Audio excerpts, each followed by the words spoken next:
Hello, children. Good morning. All of you take out your general science reader. Lesson number 7, Forms of Matter, Solids, Liquids, and Gases. And page number 69. We begin with general science. Okay. Warm up activity. Look at the pictures given below and write S for solids, L for liquid, and G for gas. Now, water, what is water? Water is liquid, so we write down L. Air is in balloon. What is in the air? What is in the balloon? Air is there, so we write down G. This is a book, so what will this book be? It is solid. Yes. Now we come to what is matter.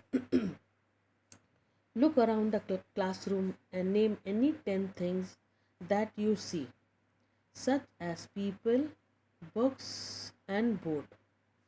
Do these all look alike? Look alike means they look same. What it means? This no, they have different shapes, colors, and size. Now if you look into your classroom or any 10 things such as people, books, board, all are of different, they are of different shapes, different colors, different size. Yes. Anything around us which has mass and occupies space is called matter. Now what is matter? What is matter? Now matter means anything around us which has mass and occupies space is called matter. Now in this, which has mass? Now mass means that shows us how heavy or an light an object is. Yes, which has mass. It means mass shows us how heavy or light an object is.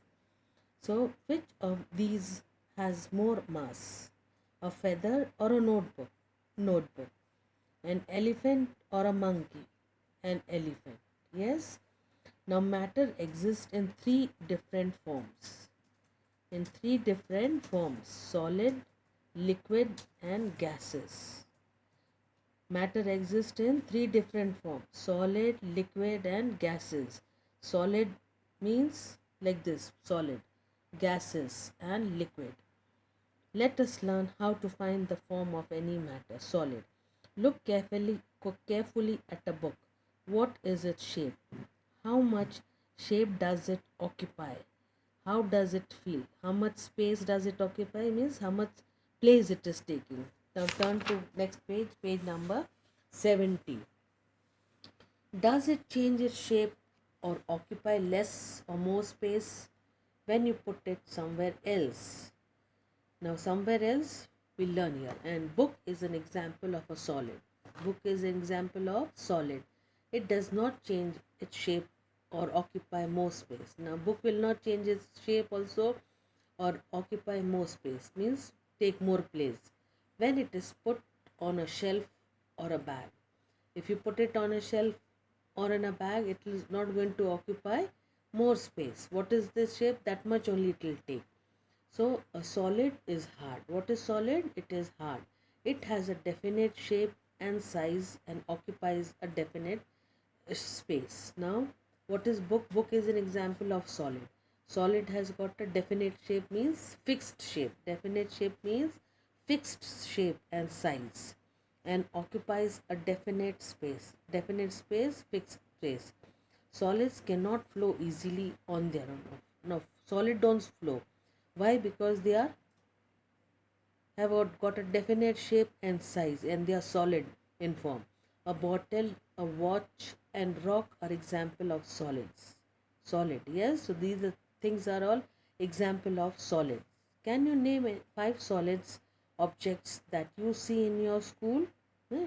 Now, which is eraser, pencil, book, and a blackboard. These are all form of solid object. These are all solid object. They have got all definite shape. See, this eraser has got a different shape but a definite shape. All with a different shape and size but a definite, yes, and they occupy a definite space. Now, what is the shape of this? That shape only it will occupy. Pencil is like this, cylindrical, it will occupy this space. Rubber is like this shape, it will occupy this space. The same with the blackboard also. Now we learn about liquids. Take some fruit juice in a glass. Now pour it into a bowl. Does it change shape? What do you think will happen if you pour the juice onto a table? Now this we are learning about liquids. Now we learn here. The juice is an example of liquid. What is juice? Example of liquid. A liquid has no shape or size of its own.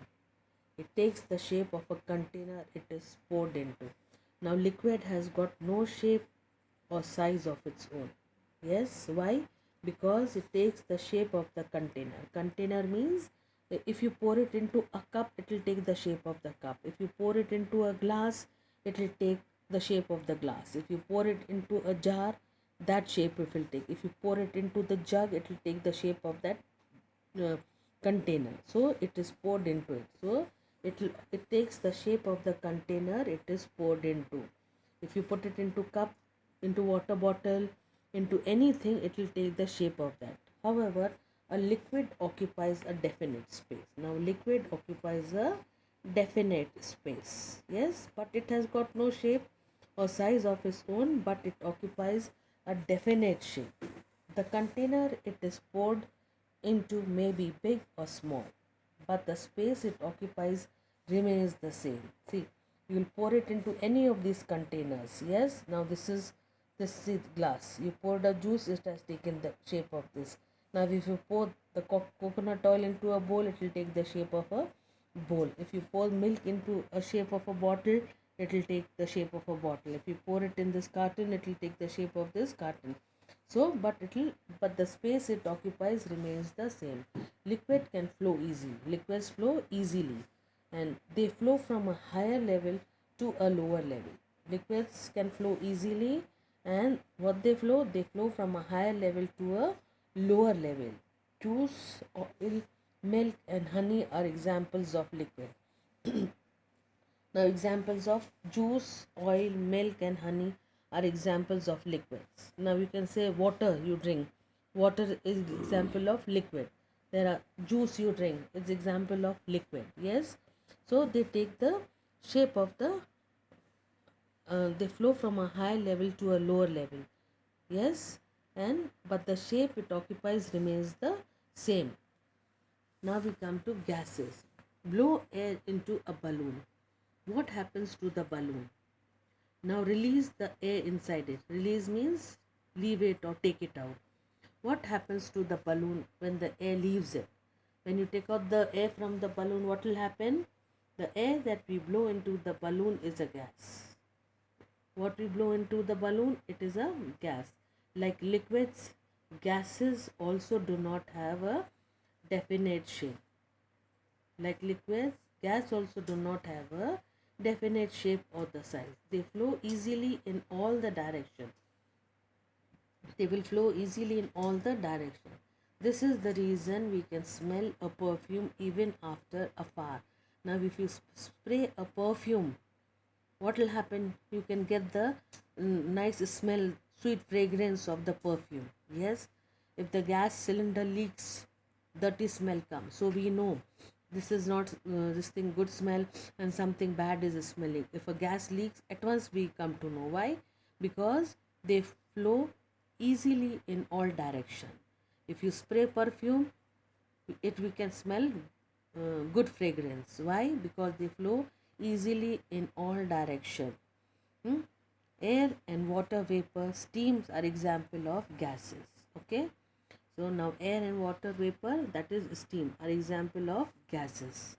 Okay, so now I want you to read this lesson. Read this lesson well. Prepare yourself well, and we have started with a new chapter. Read the lesson twice, okay children? And do all your remaining work. Take care and have a good day.